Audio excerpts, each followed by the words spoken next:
मुत्तहिदा कौमी movement MQM Pakistan के रहनुमा ख्वाजा इजहारुल हसन ने पीपल्स पार्टी और जमात इस्लामी के बल्दियाती नुमाइंदों पर इलेक्शन कवानीन की खिलाफ वर्जी का इल्ज़ाम लगाया है। ख्वाजा इजहारुल हसन ने कहा है कि मेरे साथ यहाँ अरकीन राब्ता कमेटी और पार्टी उम्मीदवार मौजूद हैं।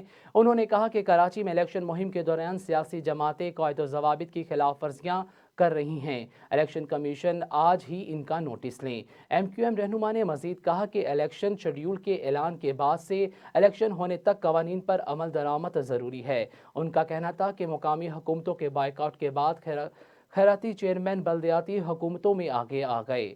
हमारे प्रेस कॉन्फ्रेंस आइन और कानून पर अमल दरामद के लिए हैं। ख्वाजा इजहारुल हसन ने ये भी कहा कि पीपल्स पार्टी जमात इस्लामी के बल्दियाती नुमाइंदे इलेक्शन कुव्वतों के खिलाफ वर्जियाँ कर रहे हैं। उन्होंने कहा कि PP और जमात इस्लामी के नुमाइंदे सरकारी फंड का बेदरेक इस्तेमाल कर रहे हैं। सरकारी मशीनरी और सरकारी अफसर पर आम इंतखाबात के नुमाइंदों की तस्वीर लगी हैं।